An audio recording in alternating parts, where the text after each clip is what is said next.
Hi, good afternoon. This is Mike with Lakeshore RV, and today we're going to feature a 2022 26-foot bunkhouse gray wolf. It's called a 26 DBH.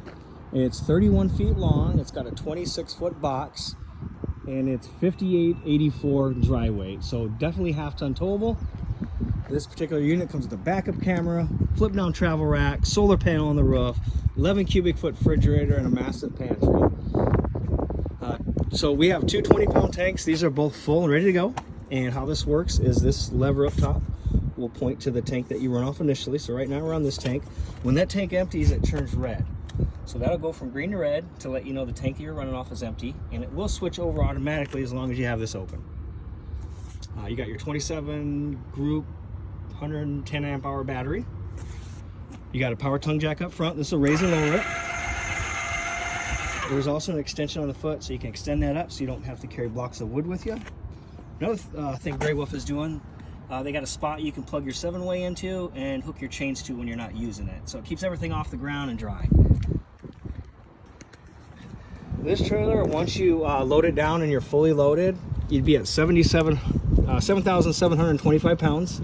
And again, right now it weighs 5,800 pounds. That's fresh black gray full. That's your storage max. You'll probably never hit that weight, but that's what fully loaded weight would be. This is your water heater. You can heat off gas or electric. And if you look over here in the lower left-hand corner, there's an on-off switch. So if you want to turn off electricity, turn that on.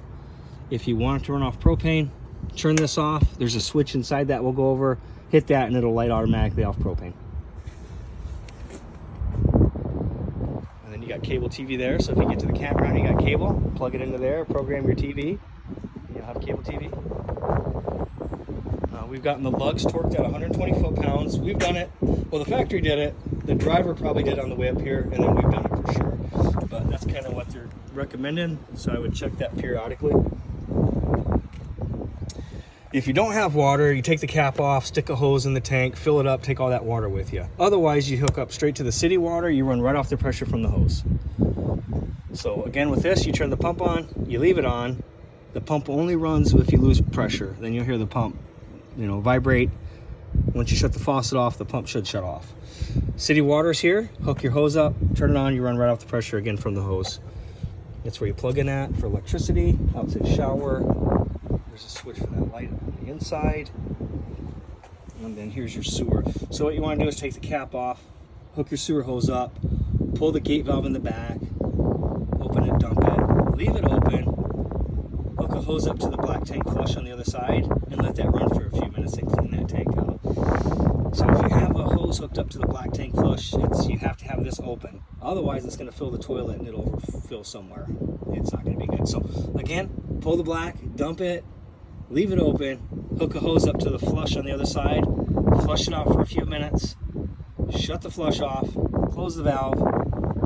Now you got your gray over here. That'll be like the bathroom sink and shower, kitchen sink. Any drain water goes into the gray tank, and you open that up last, and that just kind of rinses your sewer hose out for you. And there's no flush for the gray tank. Got a massive storage area under the bunks. There's your flip down travel rack. Backup camera included.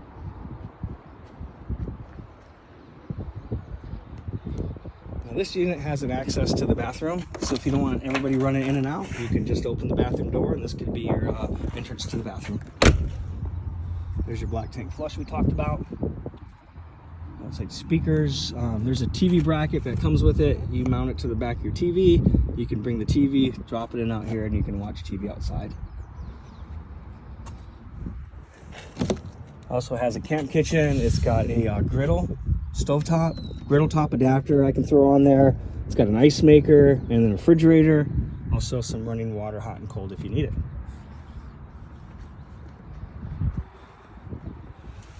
There's your 30 amp cord. There's a 15 amp adapter so you can plug it in when you get home. There's your griddle attachment. And then you got your sewer hose. And then you got a crank handle for these stabilizer jacks. So once you get backed into your spot, you get the trailer level first, and then to level it side to side. If you're off side to side, the only way to do it is to place something under the wheel to lift it. Most of the time you can kind of, pull back and forth if you're in gravel or whatever and kind of find a level spot.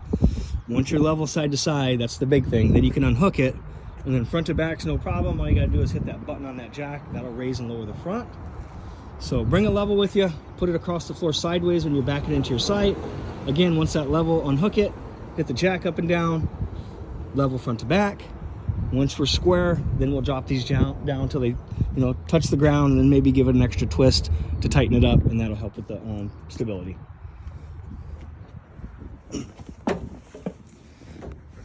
And then the keys are right here. There's a key for the front and rear door. There's a sticker right on your locks, so you can use the appropriate key.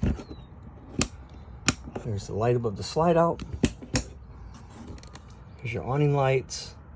There's the security light over on the other side. Living room light, and then water heater propane. Hit that, lights automatically, and then your water pump is for the tank. So if you are using that tank and you filled it up, you turn the pump on, you leave it. Again, the only time the pump should run is if you like open a faucet, flush the toilet, you lose pressure somewhere, then the pump takes over and kicks on. This will extend and retract the awning. And then slide room in and out. Just make sure that ladder's put away. And then, just make sure you don't leave anything out that can get caught in there. Here's your thermostat. We got fan, low and high. That just circulates air. You can turn the air conditioner on and run low, high, and that's just constant. And then if you do auto, then it's thermostat driven, and then heat.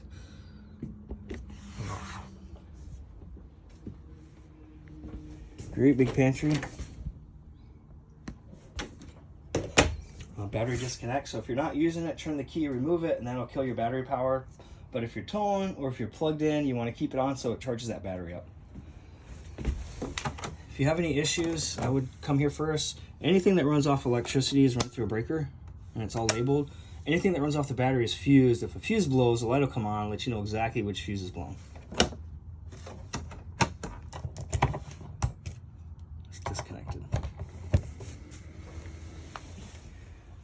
Now the stovetop has an igniter called a piezo, and then that's this one here.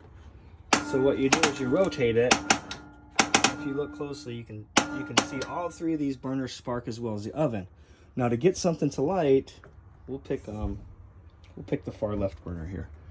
So turn it to high, push it and hold it, and as you're holding it, you'll rotate that, and then that'll light. Same thing with the other two burners. The oven, you want to turn it to pilot, push it and hold, and as you're holding it, you rotate that. And if you look back here, that sparks and that'll light.